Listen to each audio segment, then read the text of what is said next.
Šodien braucam 333 trasi un veiksim riepu garāžu riepu testu. Mums ir iedota lielā trase, drošs braukšanas poligons. Tur mēs pārbaudīsim šādām lietiņām. Kā riepa turās sānslīdē, kā viņa jūtas slalomā, saucamajā čūskiņā. Tad mums ir paskatīsimies bremzēšanas ceļu garumu, izvairīšanās no šķēršļu, tās mūsu sauktais alnis. Viss ir bēdīgi. Jā. Un tad ir lielā trase, tādā sportiskā režīmā. Pārbaudīsim, kā tā riepa turās. Parāda riepa, slidens ceļš, tur būs katastrofa. Tā, testēsim mēs 5 riepas. 3 no tām būs 4 Ailink ražotājs. Kāpēc? Nav tāpēc, ka tas ir mūsu brands, bet tāpēc, ka 65% aptuveni no pārdotiem riepām tieši šīs. Tad lielākā daļa mūsu klienti brauc ar Ailink riepu. Tāpēc arī mēs viņu izvēlējāmies. Pirmā, lietota riepa. Kāpēc lietota? Tāpēc, ka mēs gribam zināt. Šis konkrētais dunlopiņš, 4D, 5-6 gadu vecs, cena identiska, tāpat kā Snow Gripper, Ķīnas ražotai riepiņai. Jautājums ir, vai viņa spēja braukt tikpat labi, vai viņa brauc sliktāk kā jauna. Tad, ko tev izvēlēties? Jauns ķīnietis vai lietota riepa? Cenas identisks, kurš labāks? Šodien testu sāksim ar lietotām Eiropas tipu ziemas riepiņām. Skatīsimies, kā ies viņai. Braucam, skatāmies, ko dara lietota riepa. Oi, vispār savu. Jā, liekas, ka tā riepa turās, bet tad, kad sāk slīdēt, tur vispār stūri neklausa. Neteikšu kopsavilkumu un lietotāju riepai uz tādu pēkšņu aizmugures samešanu vadāmība ir diezgan bēdīga. Nākošajā testiņā testēsim tā saukto šķūskiņu ar lietotājiem riepām, bet man jau nepatīk, kā viņi vienkārši brauc pa tas lapju asfaltu. Es jūtu, ka apgriežoties pat uz mazā ātruma, tā riepa diezgan negribīgi griežās. Tā, mēģināsim uz 60 km.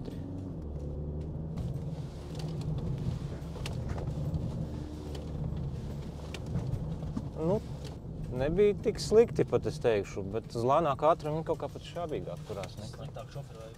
Tā, vēl viens mēģinājums, drusciņi kāpināsim ātrumu. Skatīsimies, kā...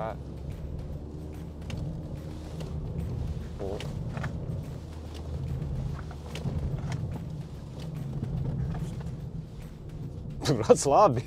Vienkārši čūskiņā lietotā riepa sevi labi parādīja. Teikšu, nav nevainas, pat turās un labi, 60 km nekāda problēma nav. Varbūt šoferis labs. Jā, tas pats par sevi. Tā, kā saukto alni brauksim.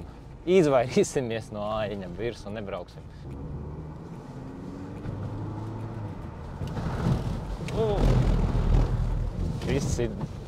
Viss ir bēdīgi. Alni mēs nenotriecām, bet kāpēc tam mēs vispār zaudējam jebkādu kontroli. Mēģināsim. Tagad pamēģināsim pabremzēt. Kādā ātrumā? Vienkārši sāksim, es domāju, ar 40 km.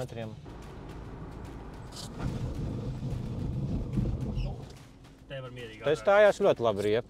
Riepa turās pie asfalta, teikt, lietotā šajā temperatūrā ārā ir +1. Bet pie ļoti asas kustības, kā redzējām, tad tur riepa nespēja atgriezties formā. Tad viņa tā teikt, nevis formā, bet nespēja atgriezties. Jūs man sapratāt.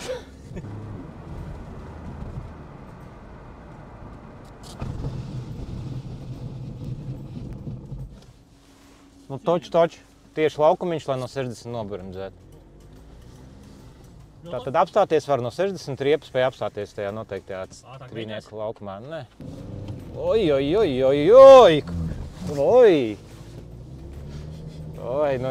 Kā aizgāja. Nerakstās, jā. Kad iedod tiešām lielāku ātrumu, ir 60.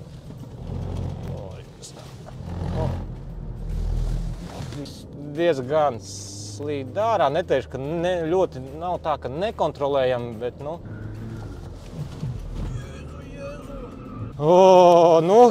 tā dalīts iespējas par to lietoto riepu. It kā saķere ir, neteikt, ka mēs kādreiz neizlidojam nevienu reizi ārā no trases, bet divos vārdos sakal, kamēr čaļi maina nākošo komplektiņu. Es teikšu, esmu vairāk pārsteigts no tā, ko es gaidīju, ka būs sliktāks rezultāts no tās lietotas riepa. Riepa ir kaut 6 gadu vecs, dunlopiņš, mums tā teikt, Eiropas cietā ziemene, bet, turās viņa ļoti labi.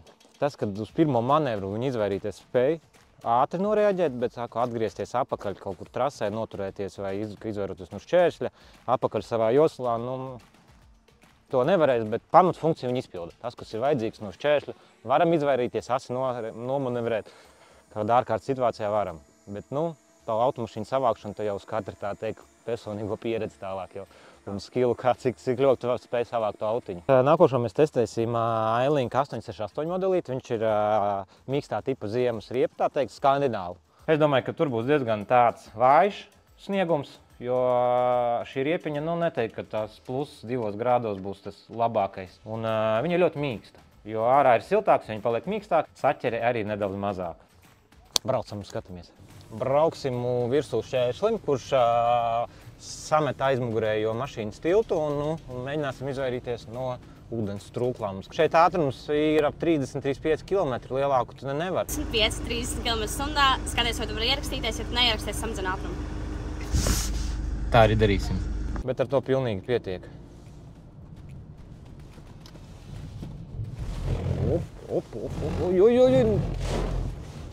Nu, neteikt, ka bija traki, nē. Pat labāk nekā lietot arī. Upiņa. Upiņa, jā, ļoti labi, ļoti labi. Ļoti labi. Nu, teikšu, ka 2 reizi kā minimums labāk nekā lietot arī. Ļauj tev izvairīties un atpakaļ ieņemt savu josu. Nākošais testiņš, tūlīt braucam uz Čuskiņu. Pastīsimies. 50 km/h.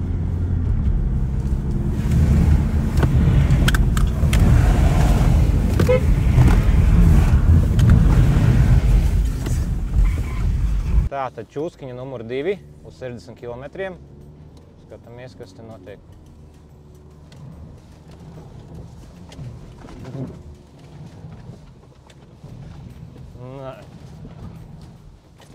Tātad, nu, pēdējais mēģinājums uz 60 km.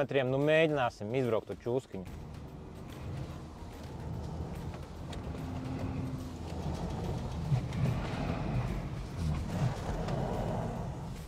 Plus 1 grāds un mīkstā skandinālu tipa riepa. Nu, mēs negaidījām no viņas fantastisku rezultātu. Katrai riepiņai ir sava plusa. Šai riepai ir vajadzīga ziema, kārtīgi un sniegs, viņš tur jutīsies labāk. Tā kā redzējām, ka var braukt arī plusos ar viņu, arī pie tā šobrīd mums ir plus 2 grādi ārā un slapšs asfalts. Tā, tagad mēģināsim ar alni izbraukt. Skatīsimies. Braucam ar 40 km. Skatīsimies, varēsim.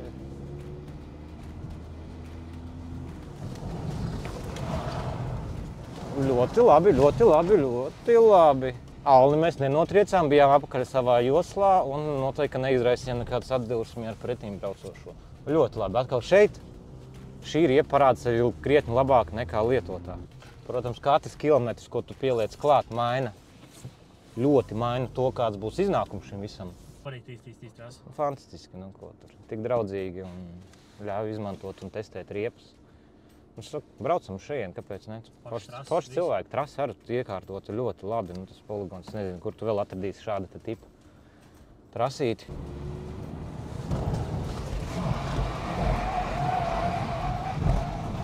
Nu, bija tā, ka Alnis ir dzīvs, bet noteikti, ka mēs esam grāvī jau iekšā, jā, jo, nu, mēs sāniski noteikti aizslīdētu prom no šosejas, no ceļa vienalga, kur mēs tomēr atrīdamies. Kas ir labāk? Labākais ir grāvī, labāk, es teikšu godīgi, lietas grāvī nekā brauc virs Alnim. Nu, protams, jāskatās, vai tur nestāv kāda 100-gadīga priede vēl ceļa malā, un kurā tu neatopies. Tomēr tas būs vēl smagāk nekā Alnis. Tātad es teikšu vairāk plusu jauniem ķīnietim nekā lietotai riepai. Jo te viņa ļauj mums vismaz atgriezties. Lietotā riepa paspēja nomanevrēt, bet nu, savākt viņu vairs pēc tam īsti gluži nav iespējams.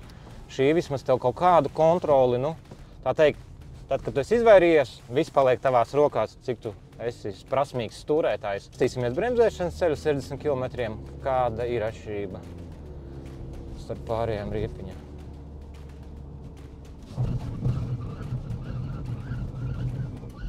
Jā, pamēģināsim tūlīt vēlreiz otru reizi nobremzēt, bet nu, izskatās, ka ir nedaudz, minimāli pusmetru aptuveni, bet tuvāk nekā īsāks ceļš bremzēšanas nekā lietotai riepai.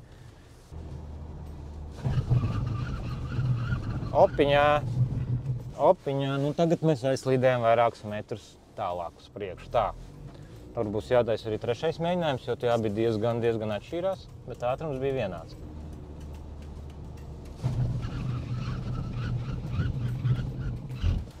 Tā teikt, ļoti tuvu.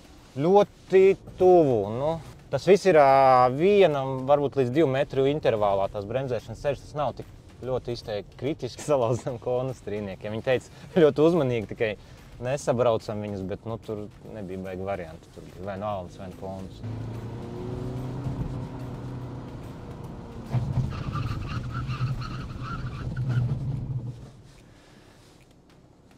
Bija? Esam pāri diezgan konkrēti, pilna augumā.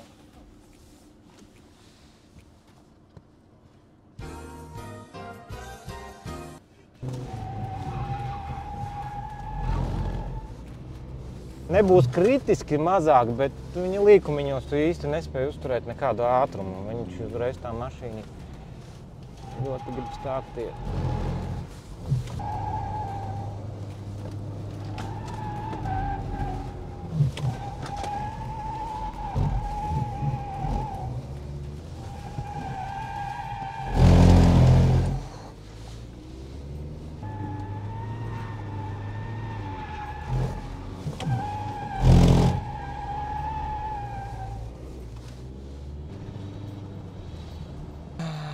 Lietot to bija drusciņi interesantāk. Pēc Saimers skatoties nav liela starpība. Jā, man liekas, ka nevajadzētu būt, bet lietotā bija foršāk. Viņa kaut kā tomēr tāda sportiskāk jutās krietni uz kā ceļa. No, draugi. 2 sekundes sūdīgāk. 2 mazāk? Nu, nav tik traki, 2 sekundes starpība tikai. Tātad tikko pabeidzām Ailenka 868 braukšanu pa trasīti. Un visos pārējos mūsu eksperimentiņos tātad, tāds īsākais kopsavilkums riepa nav slikta. Protams, viņa ir paredzēta mierīgai ikdienas braukšanai. Tā mašīna diezgan slāpē visu tos asos apstākļus, tā teikt, ar Dunlopiņu to visu zonas mēs viņš tā lika tev tā sportiski ar to viņu braukt. Šis ir tādam ikdienas miermīlīgam pilsētas šoseis, nekur negonko, baigi neskrien, ideāli riepiņi. Trasē, protams, ka viņa ar laika ziņā viņa bija tikai 2 sekundes lēnāka, kas, nezinu, man liekas, nav nekāds sliktais rādītājs galīgi. Uz bremzēšanas ceļa diezgan līdzvērtīgas. Vienīgais, kas man patika, izvairīšanās no aļņa, viņa spēja atgriezties savā joslā. Lietotāji, tas nebija iespējams. Tātad, es pat teikšu, ka kontroli saglabā šī riepiņa pat drusciņi lielāku. Protams, ka jārēķinās, ka mēs to riepu šobrīd braucam pie +2 grādiem pie slapja asfalta. Pārsvarā lielāko daļu šodien mums ir tāds arī bijis laiks, bet šī riepa paredzēta sniegam, ledum, tie ir viņas apstākļi, kad ir mīnusiņš. Tātad mēs esam ārpus viņa komforta zonas un pat tad viņa spēja sevi ļoti labi parādīt. Tā teikt, uz ceļa tu turies, izbraukt vari un cena ir fantastiska, ko tu tur vēl iebilst.